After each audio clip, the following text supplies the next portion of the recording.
Peut-être pour certains, pas sur la forme espérée. Mais l'apôtre l'a dit, nous avons été pleinement touchés, restaurés. Alléluia. Et l'interpellation que Dieu met de mon cœur, il me dit, mais Cédric, et maintenant?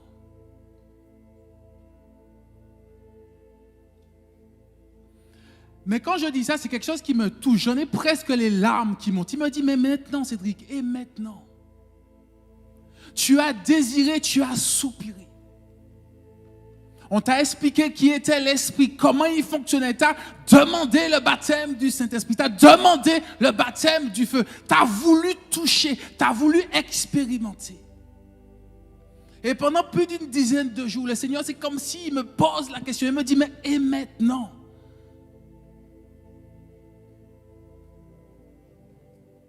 Et maintenant? Waouh, béni soit ton nom, Père. Le Seigneur a pris le temps. Depuis quelques mois, depuis ce début d'année, il nous parle de nous revêtir de Christ.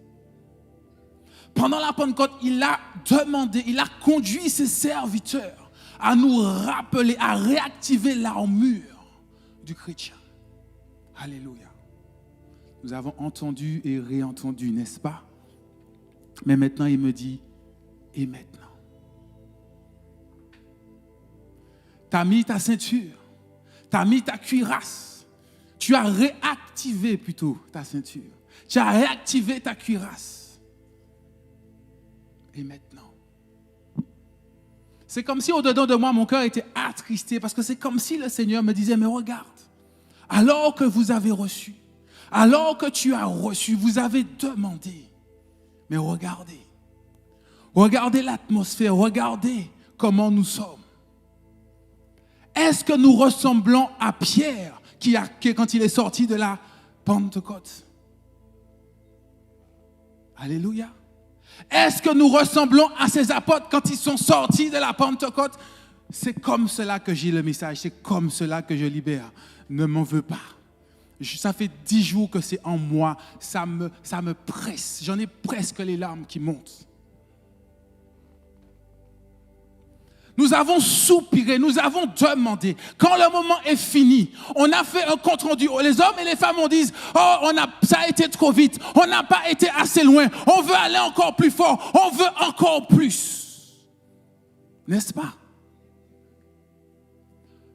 Est-ce que nous ressemblons à ces personnes qui veulent plus?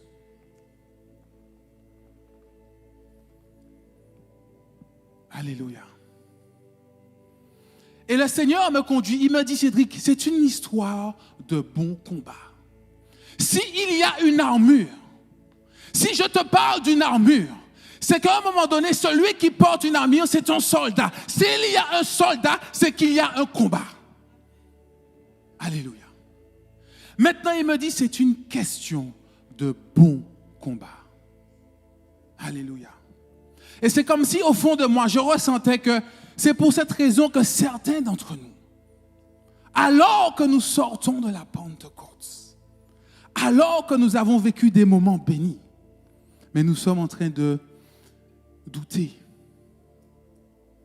Nous sommes en train de peut-être pleurer.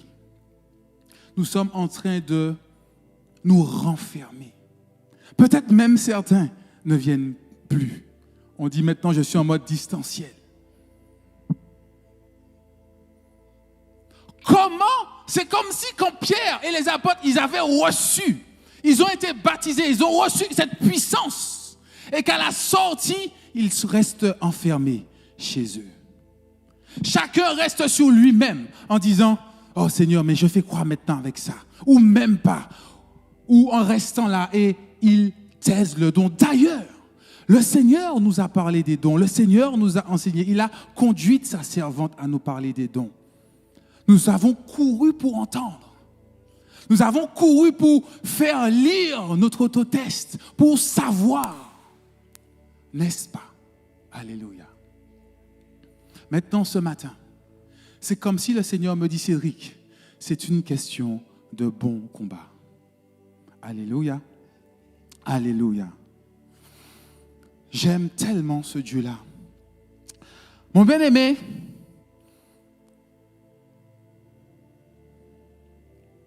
Comme je disais précédemment, si Dieu a réactivé l'armure, c'est que nous devons avoir une position particulière. Comme je disais aussi, c'est qu'il y a un combat à mener. Et 1 Timothée 6, le verset 11 et 12 nous dit, on va prendre cette parole. 1 Timothée 6, à partir on va lire le verset 11 et le verset 12. C'est Paul qui parle à Timothée. Il lui dit, je suis dans la version Louis II, 1 Timothée 6, le verset 11. Pour toi, homme de Dieu, fuis ces choses et recherche la justice, la piété, la foi, la charité, la patience, la douceur. Combat le bon combat de la foi. Saisis la vie éternelle, à laquelle tu as été appelé et pour laquelle tu as fait une belle confession en présence d'un grand nombre de témoins. Alléluia. Alléluia. Mon bien-aimé, si le Seigneur prend le temps au travers de ses serviteurs de nous parler de l'armure, c'est que je crois que notre positionnement en tant que soldat, nous devons peut-être le revoir. Et la première chose que je suis venu te dire ce matin, c'est que le chrétien revêtu de Christ, c'est avant tout un soldat. Alors tu vas peut-être me dire, on a déjà entendu ça, le pasteur Olivier avait prêché sur ça. Oui, certainement. Mais quand le Seigneur revient sur certaines choses, c'est qu'il y a une raison. Vous savez, quand vous recherchez, c'est quoi un soldat? La définition d'un soldat, c'est un homme qui est équipé et instruit par l'État pour défendre un pays. Alléluia. Et c'est comme si le Seigneur, en fait, me rappelle mon identité. Quand je vis la Pentecôte, alors je dis je, parce que je ne veux pas accuser quelqu'un, et je vis toujours ce que je partage. Je vis, parce que je pense que c'est comme ça, en tout cas que moi, que je fonctionne avec Dieu. Amen. C'est un homme qui est équipé et qui est instruit par l'État. Je comprends pleinement que quand le Seigneur me parle des armes, il me rappelle l'équipement qu'il a mis en moi. Alléluia.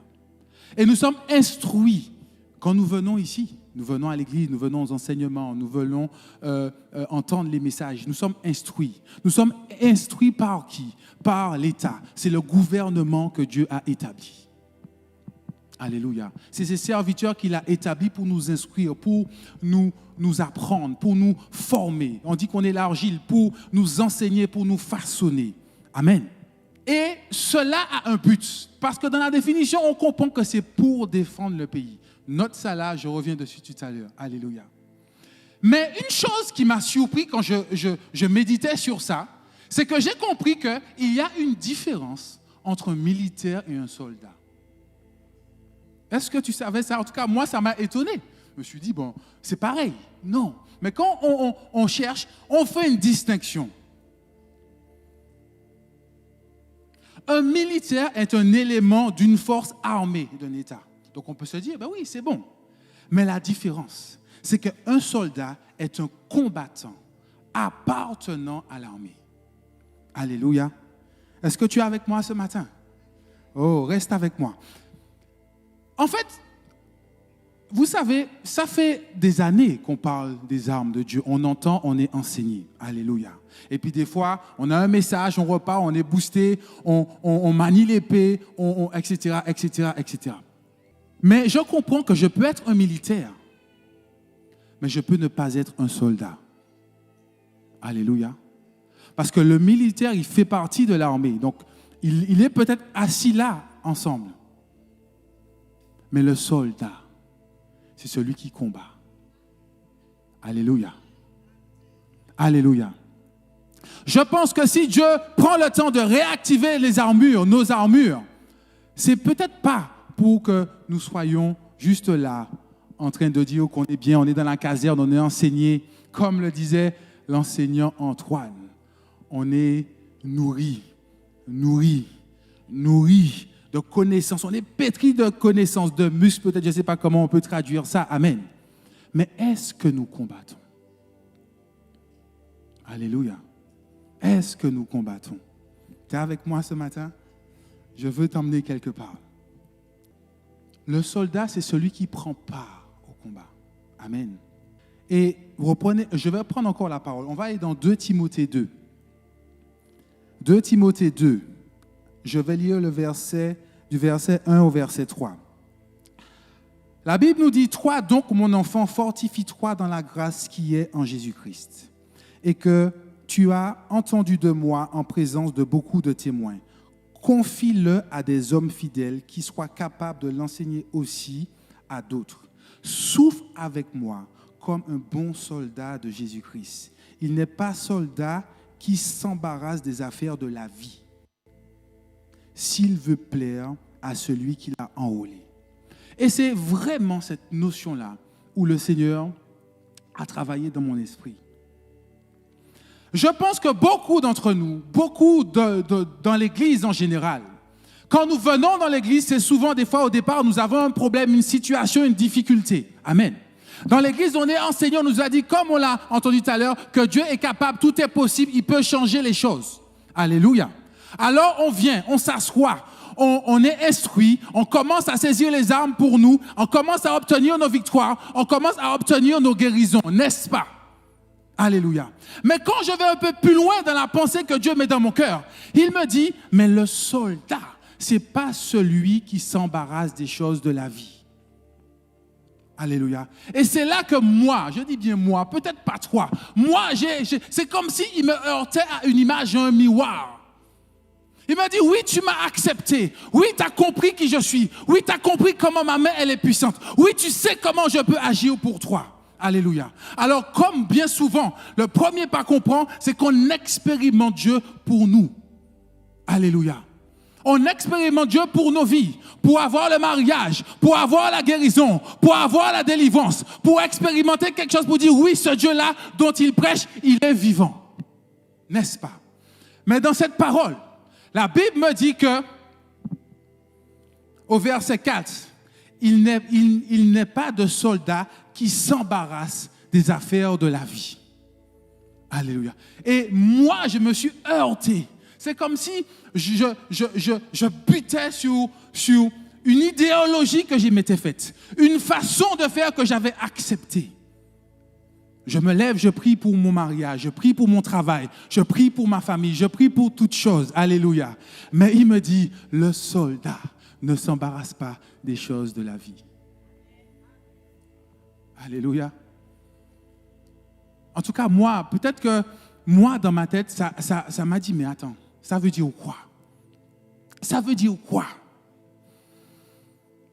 Le soldat veut plaire à celui qui l'a enrôlé. En gros, on a parlé d'État, on a parlé du royaume. En gros, le soldat, le véritable soldat, il n'a qu'un seul désir, c'est plaire à Dieu.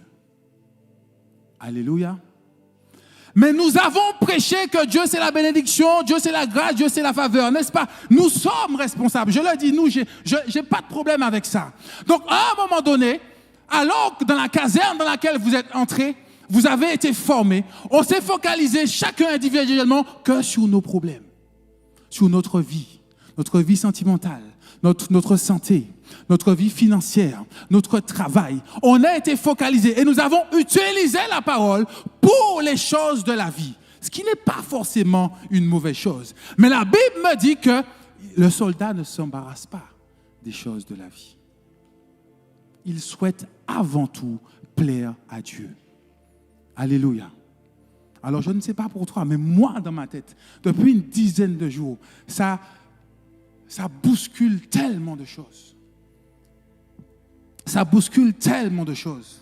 Si je prends le même passage dans Parole de vie, je lis à partir du verset 3, 2 Timothée 2, le verset 3. « Prends ta part de souffrance comme un bon soldat du Christ. Un soldat qui sert dans l'armée et qui veut plaire à son chef ne s'occupe pas de la vie civile. » Moi qui te prêche, je reprends une expression connue dans la maison, ça a mélangé ma tête. Et cette notion de civil, j'ai un grand frère, il est militaire de carrière, ça fait plus de 20 ans, il a fait différents grades, il est aux portes des grades des officiers. Des fois, quand on discutait, quand il commençait ses classes, il est martiniquais comme moi, donc il a grandi ici, et il est parti faire ses classes en école des sous-officiers. Donc, le gars arrive en métropole, vers la Bretagne, en février. Et on lui dit, OK, le matin, on va courir. Short, t-shirt, on va courir. Tout Martiniquais qui se respecte dit, mais attends, je sors du soleil à 35 degrés, tu m'amènes ici, il fait 2 degrés moins, et tu me dis, et tu sais qu'est-ce que mon frère me répond? Son maître lui dit, le foie, c'est une affaire de civil. Donc, si vous voulez, eux, dans leur logique militaire, il y a une distinction entre l'État, le royaume qui t'a enrôlé comme soldat et la vie civile de tous les hommes. Ils ne mélangent pas les deux. Et chaque fois qu'ils se plaignent d'une situation, ils disent non, un soldat, ce n'est pas un civil. Le fait qu'il est 5 heures du matin, qu'il fasse 4 degrés dehors, 5 degrés dehors et que tu as ton short et ton t-shirt pour courir, c'est un civil qui se pose cette question-là. Toi, tu es un soldat en formation, il n'y a pas de réflexion à avoir. Tu mets tes baskets, tu mets ton short, tu mets ton t-shirt et on va courir. Alléluia.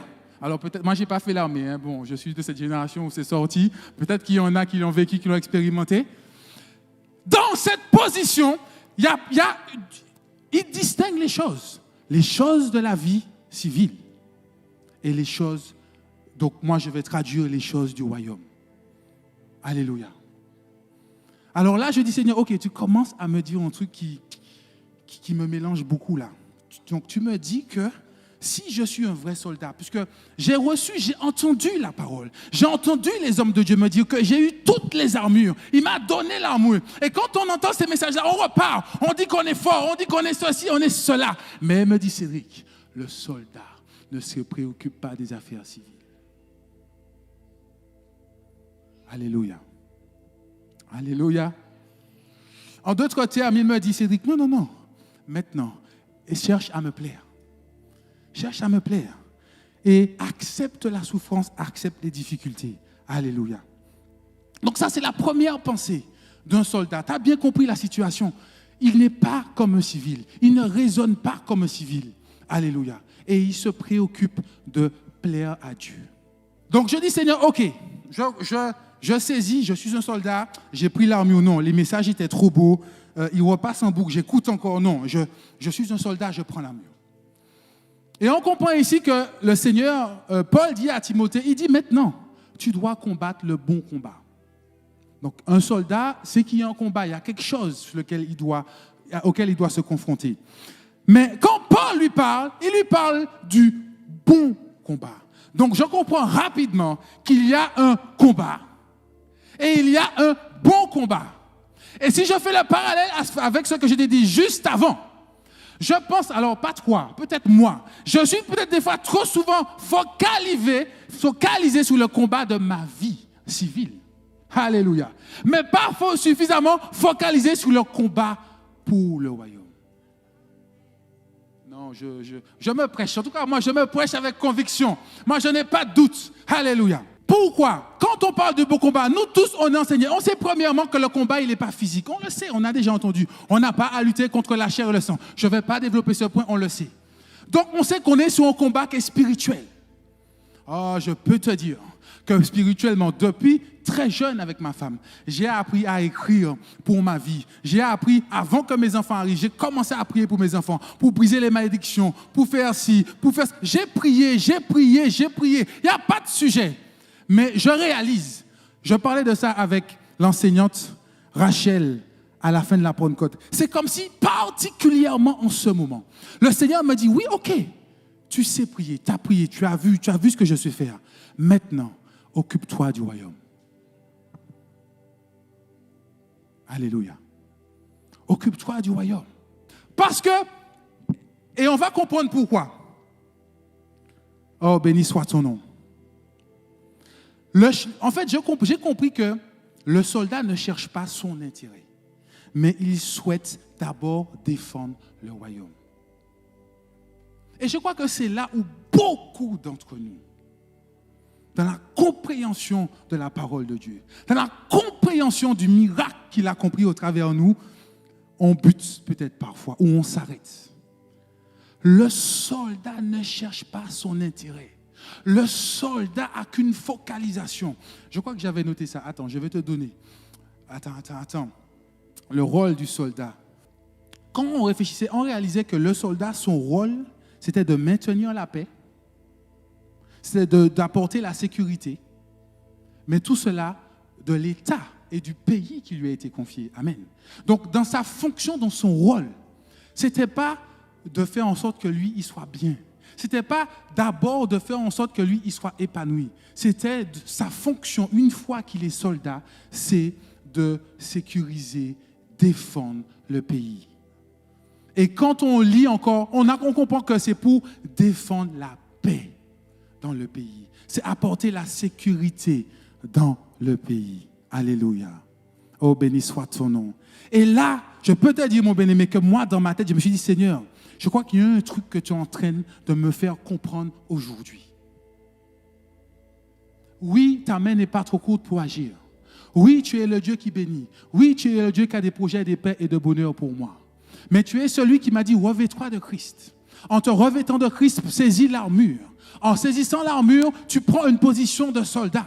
En prenant une position de soldat, maintenant, ton objectif, c'est de défendre ma vision. C'est de défendre mon royaume. C'est de défendre mon nom. C'est de sécuriser ceux qui doivent entendre ma parole. Alléluia.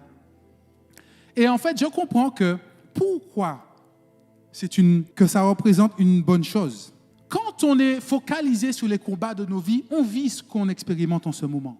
Problème financier, ta foi baisse. Problème de couple, ta foi baisse. Problème de santé, ta foi chavire. Les enfants n'obéissent pas, ta foi bouge. En fait, en d'autres termes, dit Cédric, tant que tu seras focalisé sur les affaires de ta vie, alléluia, tu ne seras pas aligné au bon combat que je veux que tu aies. Parce que quand je suis aligné sur mes effets personnels, sur ma situation, sur ma vie, le diable peut toujours s'agiter pour que ça bouge. Alléluia. Mais je réalise que quand je m'occupe du royaume, le diable ne peut pas agiter le royaume. Le diable ne peut pas changer la vérité de la parole. Le diable ne peut pas changer la puissance de la parole. Alléluia. Donc finalement, le diable, quand il nous combat, quand il vient, il nous attaque toujours sur nos effets personnels, sur notre situation personnelle. Alléluia. Donc on doit te dire, il m'a dit, mais Cédric, mais regarde, si tu es focalisé sur les histoires civiles, comme on dit, mais le diable va te faire bouger. Il va te faire chavirer. Un jour, tu seras bien. Quand tout va bien, mais on voit ça à l'église. Quand tout va bien dans nos vies, on vient, alléluia, béni soit le Seigneur, on loue Dieu, on rend grâce à Dieu. Tout le monde veut arracher le micro pour témoigner. Mais là-bas, il a commencé à venir raide. Pas ni un monde pour lever pour le micro. Le frère Claude va dire, qui veut parler, qui veut donner de gloire à Dieu. Il va insister. Mais quand tu vas bien, mon bien-aimé, tu cours. Là, Dieu me dit, j'ai dit que tu dois changer quelque chose. Tu dois changer quelque chose dans ton positionnement. Je t'ai appelé comme soldat, mais c'est d'abord pour mon royaume. Alors, est-ce que quand le royaume va mal, tu vas mal? Est-ce que quand le royaume est combattu, tu te dis non, il y a quelque chose qui ne va pas? Est-ce que quand le royaume est en train de bouger, j'ai ce souci du royaume? Alléluia. Alors que quand dans ma vie personnelle, il y a quelque chose qui ne va pas, alors j'ai déjà appelé le pasteur Olivier, j'ai déjà appelé le prophète Untel, j'ai déjà appelé 3, 4, 5, 10 personnes, prie pour moi. Alléluia. Mais quand dans le royaume, je ne sais pas moi, il manque des bras pour déplacer la logistique, ce n'est pas mon intérêt. Alléluia. Quand dans le royaume, il manque quelqu'un pour passer le balai parce qu'on a fait un grand événement, on a besoin de bras pour... Non, il n'y a plus personne. Attends, depuis 10 heures du matin, je suis là. Le pasteur s'est dit qu'il ne voit pas que j'ai rentré chez moi, j'ai des enfants, Oui, parce que nous sommes focalisés sur les problèmes de notre vie. Le soldat qui est vraiment dans le bon combat, il est focalisé sur les affaires du royaume. Et c'est comme si il dit, vous êtes enfants de Dieu, vous êtes des chrétiens. Vous dites, vous êtes tous des soldats. Vous rentrez dans la caserne. La caserne, c'est l'église, c'est le lieu où on se forme. Mais il y en a des gens qui sont des soldats, donc ils sont au combat. Et puis il y en a qui sont là. Oh, il fait bon vivre, c'est bien, il y a de beaux messages, il y a une bonne louange, c'est plutôt agréable. Mais je comprends que la différence entre ces deux personnes qui sont dans le même lieu, il y en a un qui est toujours au combat. Alléluia. Ça peut bouger, ça peut tanguer, ça peut faire des vagues. Il peut ne plus avoir de lumière, il peut ne plus avoir de clim, il peut ne plus avoir de portes et de fenêtres. Il dit non, moi je suis un soldat et je suis venu louer mon Dieu. Moi je suis un soldat et je suis censé lui donner la gloire. Alléluia. Une partie de l'église est partie en mission. Celui qui est soldat va rester en crédit. Ok, ils sont partis, gloire à Dieu. Mais moi je suis là, je donne gloire à Dieu. On a le sentiment que quand une partie des hommes et des femmes de l'église s'en va, que comme si l'église s'arrête. Non, mais Dieu il est toujours là. Pourquoi notre zèle, il est fort quand le temple est rempli et on a le sentiment que quand le temple est un peu moins rempli, le zèle s'en va. Il faut m'expliquer, je ne comprends pas. Il y a un problème de positionnement, il y a un problème de vision, il y a un problème de position en tant que soldat. Soit je suis un mercenaire et je viens quand c'est bien rempli, il y a des bonnes tables, il y a plein de choses à manger, donc c'est agréable d'être dans la communion fraternelle. Mais quand on passe au temps et que c'est des biscuits secs, pas là encore. Et en fait, le Seigneur me dit, mais Cédric, c'est la position la plus dangereuse. Tu t'imagines, tu as une armée. Tu as 50% de tes soldats, ils sont là que pour le confort. Ils sont là que pour le confort. Et il y en a une autre partie qui est focalisée sur la vision et la mission. Alléluia. Alors mon bien-aimé, quand tu enlèves le confort, et je crois quand même que depuis quelque temps, le Seigneur nous avertit sur le fait que les choses vont bouger. Les choses vont changer, mon bien-aimé. Alors, si tu es là pour le confort, à un moment donné, ça va être difficile de rester. Parce que peut-être qu'à un moment donné, il n'y aura pas de confort. Mais est-ce que la parole sera toujours en toi? Est-ce que la mission que tu as acceptée pour être un bon soldat de Jésus-Christ, tu vas l'endosser? Est-ce que la parole qui dit « souffre avec moi le bon combat », tu vas dire « oui Seigneur » ou tu vas dire « attends Seigneur, un peu plus tard, quand je serai plus reposé » ou quand le confort va revenir, je ne sais pas. Alléluia. Je ne sais pas, je ne connais pas ta position. Mais en tout cas, c'est vraiment quelque chose qui m'interpelle. Et c'est quoi le bon combat? Combat le bon combat de la foi. Saisis la vie éternelle à laquelle tu as été appelé, pour laquelle tu as fait une belle confession. C'est pas ce que nous avons vécu. Un jour, toi et moi, nous étions dans l'église, nous avons entendu la parole. Nous avons entendu qu'il y a un Dieu qui appelle, qui enrôle pour te donner la vie. Alléluia. Et moi, je me suis levé. J'ai dit, moi, je veux donner ma vie à Christ. Et devant tout le monde, je me suis tourné, j'ai dit, oui, j'accepte le Seigneur. J'ai fait la prière d'acceptation. Et j'ai été encore plus loin, parce que j'ai demandé de passer par les eaux du baptême. Encore une fois, j'ai confirmé devant tout le monde pour dire, oui, moi, je veux. Alléluia. Alors il me dit, maintenant, combat, le bon combat. Le bon combat, ce n'est pas ta maison, ce n'est pas ta famille, ce n'est pas ta maison, ta famille, ce n'est pas ta santé. Vous savez, il n'y a pas longtemps, j'étais à Trinité et l'ancien JB a prêché. Et ce message-là m'a vraiment interpellé. Il a prêché sur cet homme c'était un homme riche et un homme très, très, très, très pauvre. On peut dire ça. Parce que franchement, quand la Bible vous dit qu'il était tellement pauvre que les chiens léchaient les plaies sous son corps, c'est que le gars était pauvre. Alléluia. OK. Mais comment ça m'interpelle? C'est qu'il y a quelqu'un qui a tout, quelqu'un qui n'a rien. Mais à la fin, quand les deux meurent, parce que tout le monde est mort, hein? Tout le monde meurt, tôt ou tard. Tout le monde meurt. À la fin, celui qui n'avait rien était dans le sein d'Abraham. Et celui qui avait tout sur la terre, il était dans un lieu où il faisait très chaud, on va dire ça comme ça, aux portes de l'enfer. Alléluia. Et ce n'est pas pour ça que nous sommes venus dans l'église. C'est vrai que je pense qu'au début, on s'est beaucoup intéressé à notre situation individuelle, mon problème à moi. Amen. Mais je pense qu'un jour, on a compris que Dieu donne la vie éternelle. Et je comprends au travers de l'exemple de cet homme dans la parole que la vie éternelle ne dépend pas de la qualité de vie que j'ai aujourd'hui. La vie éternelle ne dépend pas de la quantité d'argent qu'il y a sur mon compte en banque. La vie éternelle ne dépend pas de la souffrance que j'expérimente aujourd'hui. La vie éternelle dépend de ma fidélité à Dieu, de ma capacité de rester ancré en lui, rester attaché à lui, rester enrôlé en tant que soldat dans son armée. Que j'ai des armes automatiques, que j'ai des lance-pierres, je reste. Je reste. Je reste. Et je me suis dit, mais Seigneur, ok, je comprends.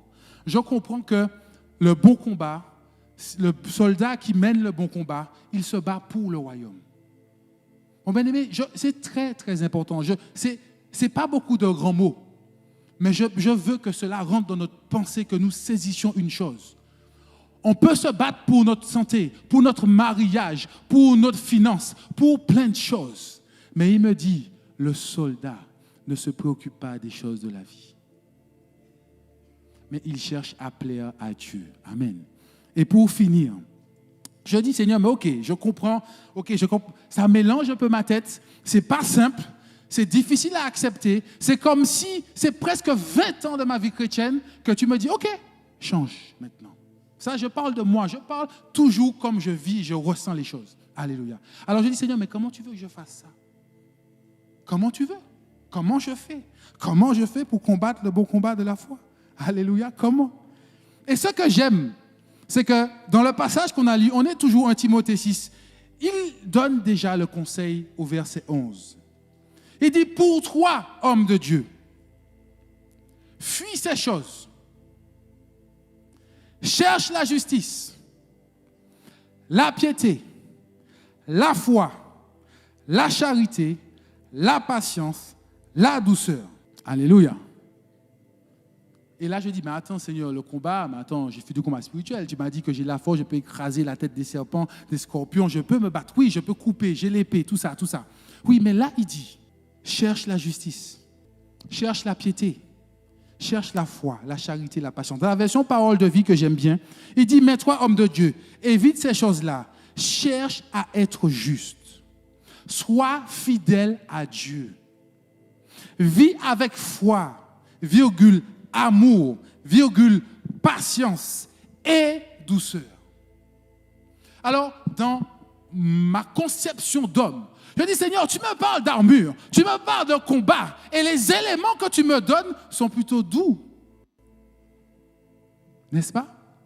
C'est plutôt doux. Parce qu'on n'est pas dans un combat physique, on est dans un combat spirituel.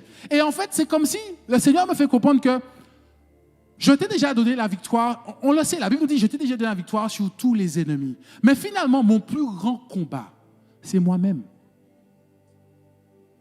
C'est ma vie. C'est ce que je vis, ce que je désire, ce que je convoite, ce dont j'ai soif. Je n'ai pas lu tout le verset parce que le temps est un peu compté. Mais si vous remontez plus haut dans ce passage, la parole, Paul parle à Timothée de la richesse, du problème de ceux qui courent après les richesses. Alors qu'il dit que la vraie richesse, c'est Jésus-Christ. Alléluia. Amen. Donc, je comprends une chose que le Seigneur me dit, ok, il faut que tu aies un profond changement en toi. Il faut que tu cherches la justice en toutes choses. Il faut que tu sois fidèle. Il commence, premièrement, il dit, fuis ces choses. Et c'est ce qu'on lit quand on parle de l'armure dans Éphésiens 6. La Bible nous dit, quand on lit, on voit la première chose, il dit, revêtez l'armure afin de tenir ferme contre les ruses du diable. Donc, il y a déjà une notion. La première chose pour combattre, c'est qu'il y a une dimension où il faut résister. Il faut résister à ce que le monde te propose. Il faut résister à ce que la vie te propose. Il faut résister à ce que tout ce qu'il y a autour de toi, parce que c'est ce que le diable peut utiliser pour t'enrôler, pour te faire douter, pour te faire tomber. Donc, il me dit, premièrement, c'est ça. Après, il me dit, cherche la justice. Et j'ai fait à ma façon, dans la conception que j'ai ressentie, le lien avec l'armure. La Bible dit, cherche la justice. Et je me dis, mais quand on parle de l'armure, il dit, mets à tes reins la ceinture de la vérité. Amen. Donc, je ne vais pas reprêcher sur l'armure parce que ça a déjà été fait. Mais il nous dit de mettre la ceinture de la vérité. Et là, Paul dit à Timothée, cherche constamment la justice. Quand on cherche la justice, potentiellement, on est quelqu'un qui dit la vérité. On ne ment pas, on ne cherche pas à tromper, on ne cherche pas à raconter quoi que ce soit. On veut que les choses soient toujours vraies. Et pour cela, il nous a donné l'armure, il nous a donné la ceinture de la vérité. Alléluia, tu es toujours avec moi? La Bible, il nous dit aussi, recherche la piété, ou dans d'autres versions, il dit, sois fidèle à Dieu. Et je me souviens ce que l'apôtre Picole nous disait sur la cuirasse qui protège notre cœur. Finalement, quand on est fidèle à quelqu'un, le sentiment vient déjà du cœur. Parce qu'on croit en cette personne, on veut faire du bien, on veut protéger. Donc, finalement, la cuirasse, c'est ce qui me permet de protéger mon cœur. Je ne vais pas redévelopper, il faut reprendre ces enseignements. Mais c'est l'apôtre Picole qui nous a parlé de la cuirasse. Et je comprends aujourd'hui que cette cuirasse, c'est ce qui va me permettre de rester fidèle. Que mon cœur ne soit pas attiré par les choses du monde, par le nouveau téléphone, par la nouvelle voiture, par la nouvelle maison, par toutes ces choses que le monde nous propose de façon spontanée et instantanée. Pour les jeunes, ça peut être le désir de la chair, ça peut être de trouver le mari, de trouver la fiancée, ça peut être plein de choses. Mais il me dit, je t'ai donné la cuirasse, Cédric. Par cette cuirasse, comme ça, tu pourras rester fidèle. Après, il dit, vis avec foi. Et ça m'a fait penser, le pasteur Lisa nous parlait du zèle. Et moi, je fais un rapprochement entre la foi et le zèle. Quand j'ai foi en quelque chose, quand j'ai vraiment foi en quelque chose, alléluia. Mon bien-aimé, et elle a pris l'exemple qui est très parlant des marches PAB, quand on va pour annoncer l'évangile de paix dans les villes. Amen. Qu'est-ce qui fait qu'on est venu? Qu'est-ce qui fait qu'on y va? En tout cas, moi, chaque fois que j'y suis allé, chaque fois il y a eu un moment, j'y suis allé, j'emmène mes enfants. Même Stéphane me dit, ah papa, il y a la marche, je viens. Parce qu'on a foi en quelque chose. On a foi en une vérité. On a foi en une puissance. Alléluia. Alors, les chaussures du zèle me permettent de véhiculer cette foi, d'annoncer cette foi, de parler de cette foi. Mais mon bien-aimé, si ta foi, c'est dans ton porte-monnaie, quand le 31 du mois, le virement est arrivé, t'es tout feu, tout flamme. T'as le zèle. T'as le zèle pour aller au restaurant, t'as le zèle pour faire une offrande, t'as le zèle de plein de choses. Mais quand le 15 du mois est arrivé, le zèle s'est envolé. Quand le téléphone sonne, tu vas conseiller, tu caches. Le zèle a laissé place à la peur. Parce que ta foi n'est pas basée sur Jésus-Christ. Ta foi est basée sur ce que tu possèdes, sur les moyens que tu as, sur la capacité que tu as. Alors que tu dis non, la capacité vient de Dieu. Mais mon bien-aimé, je connais. Tu peux pas dire que pas toi, mais moi je connais. Alléluia. Où est ta foi? Cette foi, mon bien-aimé, il faut vivre avec cette foi. La Bible nous dit aussi, nous parle de vivre avec la charité, avec l'amour. Je crois que pendant le temps de Pentecôte, cette notion d'amour a beaucoup été énoncée. Elle a été beaucoup énoncée. Et finalement, moi, j'ai fait un parallèle.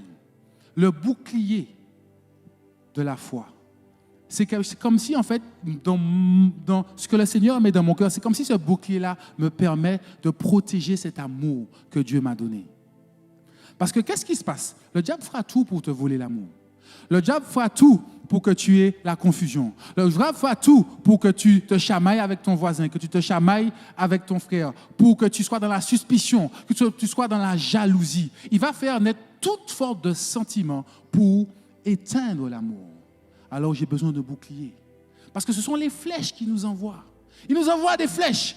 Regarde comment elle t'a regardé. Regarde, il ne t'a pas dit bonjour aujourd'hui. Regarde, ils ont su que tu étais à l'hôpital, ils ne sont pas venus te visiter.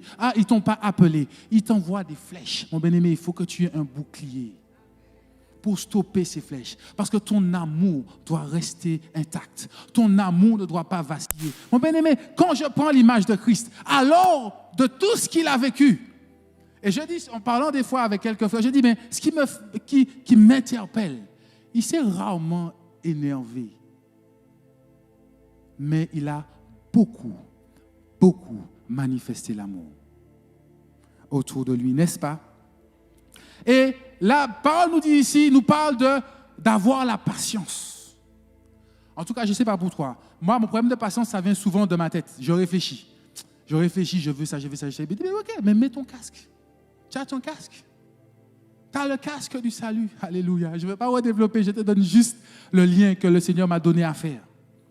La patience, mon bien-aimé, quand on veut que tout aille vite, on réfléchit. Bon, beaucoup de gens sont comme ça. Tu réfléchis, tu as déjà programmé ça. Tu veux que ça avance, tu veux. Il dit non. Tu dois être patient. Garde le casque. Protège tes pensées. C'est moi qui te dis quand y aller. C'est moi qui te dis quand avancer. Ok, tu traverses ce moment-là, c'est sombre, c'est noir. Sois patient, reste. Mets ton casque. C'est par le casque que tu vas pouvoir, mon bien-aimé, te protéger. Et la dernière chose que j'aime énormément, vis avec douceur. Alléluia. Vis avec douceur. Et je fais le lien avec la parole.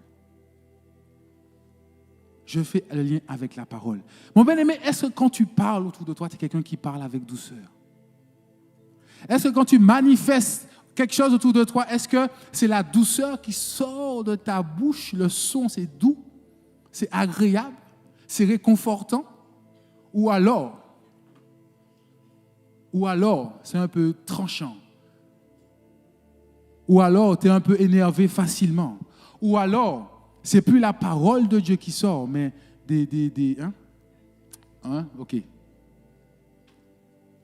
Donc, en d'autres termes, c'est comme si le Seigneur me dit, Cédric, ton bon combat, parce que moi j'ai accepté Christ. Alléluia. Il m'a établi comme soldat. Et il m'a donné des armes pour pouvoir avancer, pour pouvoir tenir ferme. Mais la question c'est, sommes-nous dans le bon combat? Contre quoi tu combats aujourd'hui, mon bien-aimé? Et pose-toi la question, si tu combats contre quelque chose qui est lié à ta vie personnelle, ça te permet de te réajuster. Alléluia. Et le combat, c'est nous-mêmes. Et c'est pour ça que j'aime bien cette image que nous sommes l'argile entre ses mains, parce qu'il change notre nature. Il change qui on est. Tous les éléments qu'il donne à Timothée, il ne donne que des éléments sur sa nature, sur qui il est. Il lui dit, il lui donne que des éléments sur ce qu'il est. Sois juste, sois fidèle, vis avec la foi, avec l'amour, avec la douceur. Ce sont des choses sur nous-mêmes. Et c'est ça le bon combat. C'est ça le combat que nous devons mener. Nous devons mener ce combat pour ces enfants à l'image de Dieu, pour plaire à Dieu. Si je veux plaire à Dieu, je fais en sorte d'être juste. Si je veux plaire à Dieu, si je veux plaire à celui qui m'a enrôlé, je fais en sorte de lui être fidèle en toutes choses. Je fais en sorte de vivre avec foi. Je fais en sorte de manifester l'amour, de vivre avec l'amour. Je fais en sorte de manifester la patience. Je fais en sorte d'être rempli de douceur. Alléluia. Et j'aime ce Dieu-là parce que je crois que c'est le combat le plus précieux que nous devons mener. Si nous tous, l'Église, le corps, nous étions focalisés sur le bon combat de la foi. Quand vous relisez dans 1 Timothée au verset 18, il dit, le bon combat, c'est de garder la foi. Mais du moment que ton regard est fixé sur la vie, le diable fera toujours tout pour que ta foi baisse, parce que ton regard n'est pas au bon endroit. Alléluia. Alléluia. Alors, je veux vraiment t'encourager ce matin et mon message va s'arrêter ici. Le Seigneur nous a équipés de l'armure. Le Seigneur nous instruit au quotidien. Alléluia. Fini les affaires de la vie civile, je me focalise sur la mission. Fini les affaires de la vie civile, je me focalise sur la